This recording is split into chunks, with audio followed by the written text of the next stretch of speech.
Baik, Assalamualaikum warahmatullahi wabarakatuh. Sebentar lagi kita akan menyimak materi dari saya mengenai struktur dan juga fungsi tumbuhan. Bisa disimak PPT-nya sebentar lagi. Baik, bismillahirrahmanirrahim. Assalamualaikum warahmatullahi wabarakatuh. Pada kesempatan hari ini kita akan mempelajari mengenai struktur dan fungsi tumbuhan. Bersama saya Nazlatul Rahmah dari jurusan Manajemen Pendidikan Islam kelas MPIC. Baik, perlu kita ketahui tumbuhan sendiri itu bagian dari makhluk hidup ya, yang sering kita temui tentunya di keseharian kita. Setiap kemana-mana selalu ada tumbuhan. Nah, pada kesempatan ini kita nanti akan membahas secara terperinci bagian-bagian dari tumbuhan. Tumbuhan itu apa sih? Di dalamnya ada apa aja? Akan kita bahas di sini. Baik, langsung saja kita mulai ya. Kita ke pengertian tumbuhan terlebih dahulu. Tumbuhan merupakan makhluk hidup yang memiliki peran penting dalam kehidupan, seperti halnya menyediakan oksigen, karbohidrat, protein, lemak, vitamin, dan mineral bagi semua makhluk hidup termasuk dirinya sendiri, kita manusia dan juga hewan. Oksigen tentu saja dibutuhkan oleh makhluk hidup untuk proses pernafasan, karbohidrat dan lemak sebagai sumber energi, protein sebagai zat pembangun tubuh, vitamin dan mineral berfungsi membantu reaksi-reaksi dalam tumbuhan yang memiliki organ-organ yang menjalankan fungsinya masing-masing. Contohnya, untuk menghasilkan oksigen, organ tumbuhan yang berperan yaitu ada akar, batang, dan daun melalui proses fotosintesis namanya. Lanjut ke bagian tumbuhan yang tersembunyi ya. Akar sendiri merupakan organ tumbuhan yang umumnya berada di bawah permukaan tanah, jadi nggak kelihatan itu akar ya. Tidak memiliki buku-buku seperti batang ya, dan tumbuh ke pusat bumi atau menuju ke air. Warna dari akar sendiri itu tidak hijau, tetapi sedikit keputih-putihan atau bahkan kuning ya, ada juga yang coklat, dan memiliki bentuk yang meruncing. Oke, selanjutnya kita ke struktur. Jadi di akar sendiri itu ada struktur-strukturnya gitu. Yang pertama itu leher akar atau pangkal akar, yakni bagian akar yang bersambungan dengan pangkal batang. Jadi yang masih terlihat di permukaan tanah itu namanya leher akar ya. Nah, selanjutnya ada batang akar atau corpus ragidicis. Nah, bagian ini terdapat di antara leher dan juga ujung daripada akar. Jadi akar sendiri itu punya badan namanya batang akar gitu. Selanjutnya cabang-cabang akar atau radix lateralis. Nah, yakni bagian akar yang tidak langsung bersambungan dengan pangkal batang, tetapi keluar dari akar pokok dan masing-masing dapat mengadakan percabangan lagi. Jadi setelah badan inti dari akar, nanti dia punya cabang lagi namanya radix lateralis ini. Begitu. Selanjutnya ada rambut akar atau bulu-bulu akar, pilus radicalis. Nah, merupakan tonjolan sel epidermis yang berfungsi untuk memperluas daerah penyerapan akar, sehingga nanti akar akan lebih banyak air dan menyerap unsur hara di sekitarnya gitu. Selanjutnya ada serabut akar atau fibrilia radicalis. Nah, fibrilia radicalis ini cabang-cabang akar yang halus dan berbentuk serabut. Selanjutnya ada ujung akar, apex radicis. Nah, bagian akar yang paling muda ini terdiri atas jaringan-jaringan yang masih dapat mengadakan pertumbuhan. Jadi yang masih bisa tumbuh terus sampai ke bawah-bawah itu namanya apex radicis ini. Selanjutnya yang terakhir adalah tudung akar atau kaliptra. Bagian akar yang letaknya paling ujung ini terdiri atas jaringan yang berguna untuk melindungi ujung akar yang masih muda dan juga lemah, serta untuk menyerap air dan garam dari dalam tanah. Oke. Nah, selanjutnya kita ke jenis akar. Jadi ternyata akar itu nggak cuma satu ya, akar itu ada jenisnya. Nah, jenis akar sendiri yang familiar ya kita umum itu ada dua. Yang pertama akar tunggang.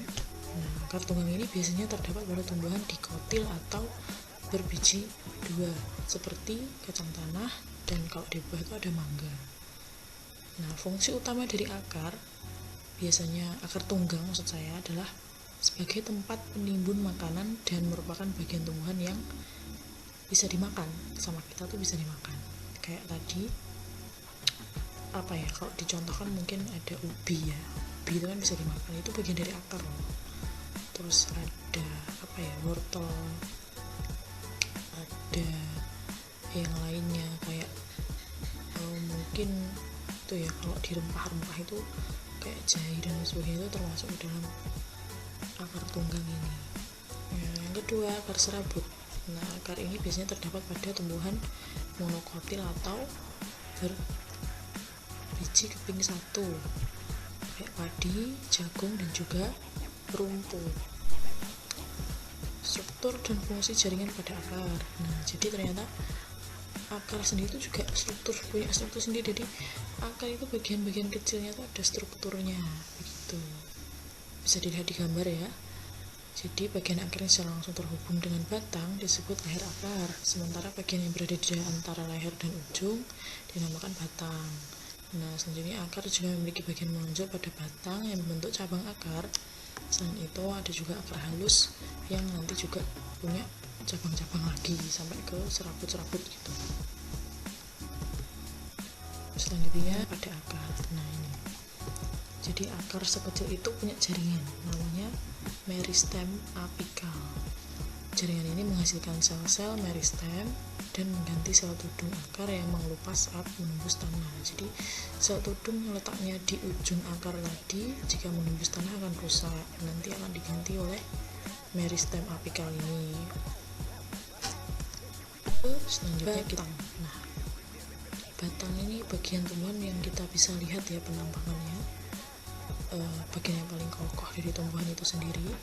Jadi batang merupakan bagian tubuh daripada tumbuhan yang berada di atas tanah, serta tempat melekatnya daun, bunga, dan juga buah. Pada bagian batang terdapat buku atau nodus dan ruas atau internodus. Buku pada batang merupakan tempat melekatnya daun, bunga, dan tunas yang melekat, sedangkan ruas merupakan bagian batang yang letaknya di antara buku-buku seperti itu, seperti yang dilihat di gambar ya. Kalau masih bingung, ilustrasinya ada di gambar. Selanjutnya kita batang. Nah, seperti yang sudah disebutkan tadi, batang sendiri ada strukturnya, yakni buku atau nodus, ruas, internodus, dan juga yang terakhir ada tunas.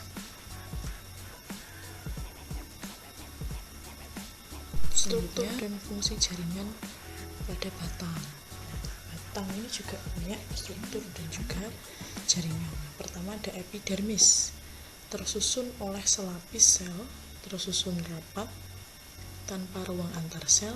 Dinding luar terdapat kutikula yang berfungsi untuk melindungi batang dari kehilangan air yang terlalu besar atau penguapan dari batang, dari daun kan nanti dia pada itu klorofilnya itu biasanya menguapkan air, nanti kalau terlalu banyak akan ditolong oleh lapisan epidermis. Yang kedua adalah korteks, tersusun oleh beberapa lapis sel parenkim yang teratur dan berdinding tipis serta banyak ruang antar sel. Terdapat kolenkim dan sklerenkim yang berfungsi sebagai penyokong dan penguat tubuh. Bagian dari batang yang terakhir adalah stele atau silinder pusat, merupakan lapisan terluar disebut perisikal, dan di dalamnya terdapat sel parenkim dan berkas pengangkut. Nah, berkas pengangkut pada batang ini merupakan kelanjutan berkas pengangkut pada akar. Jadi ada terusannya gitu untuk membantu proses makan daripada tumbuhan ini gitu. Kita menuju ke bagian tumbuhan lain, yakni daun ya. Nah, daun sendiri merupakan salah satu bagian organ tumbuhan yang berada di ranting. Biasanya berbentuk tipis dan lebar. Daun sendiri merupakan salah satu organ terpenting bagi tumbuhan dalam melangsungkan daur hidupnya. Nah, hal tersebut dikarenakan tumbuhan merupakan organisme autotrof obligat yang harus memasak kebutuhan energinya sendiri melalui konversi cahaya matahari. Nah, untuk bagaimana daur hidup tumbuhan itu nanti kita pelajari di materi yang lain ya. Kali ini kita fokusnya di strukturnya saja. Ini struktur daun. Nah, seperti yang dilihat di gambar ya. Jadi daun itu strukturnya beda-beda. Ada yang seperti sebelah kiri itu daun pepaya ya, strukturnya yang agak rumit seperti itu, dan juga yang sebelah kanan itu seperti daun, jenis daun padi ya, yang memanjang begitu. Strukturnya sendiri yakni bagian luar ya, ada pelepah daun berfungsi mendukung daun pada batang. Jadi menempelnya daun ke batang itu didukung sama pelepah. Yang kedua, tangkai daun atau petiolus yang berfungsi untuk menghubungkan pelepah atau batang dengan helai daun. Yang terakhir tentu saja helai daun atau lamina adalah salah satu bagian yang terpenting kebanyakan daun karena ini memiliki fungsi utama yakni sebagai organ fotosintesis yang paling dominan bekerja. Jadi yang paling capek bekerja di tumbuhan itu daun gitu ya. Struktur dan fungsi jaringan pada daun sedikit rumit ya kalau di daun itu, seperti yang dilihat di gambar. Nah, strukturnya yang pertama itu ada epidermis, terletak pada bagian permukaan yang ada di atas daun. Jadi yang paling atas itu epidermis ya. Pada bagian ini tidak tersedia suatu ruang antar sel. Yang kedua ada kutikula, adalah bagian yang mengalami pembentukan dari suatu proses penebalan pada bagian dinding sel luar dari epidermis bagian atas. Yang ketiga ada trichomata, seringkali disebut sebagai sel rambut halus. Kalau kita perhatikan di bawah mikroskop itu biasanya kalau daun kan ada yang panjang-panjang gitu kan, menjuntai itu rambut-rambut tipis ya, trichomata ini.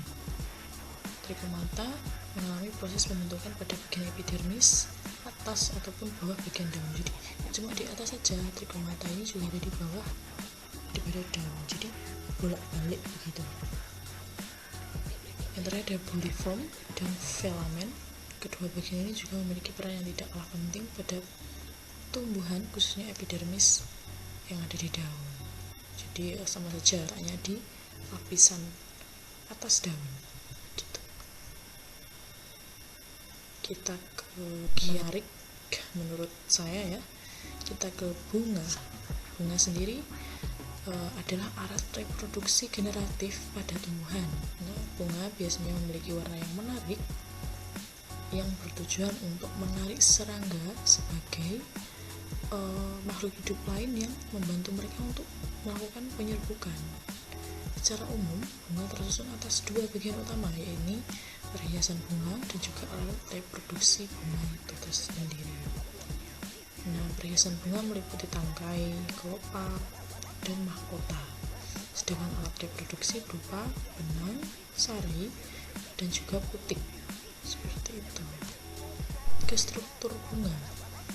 Secara umum, bunga sendiri memiliki struktur, diantaranya adalah yang pertama perhiasan bunga yang disebutkan tadi, juga sebagai alat reproduksi, yakni tangkai, kelopak, dan juga mahkota.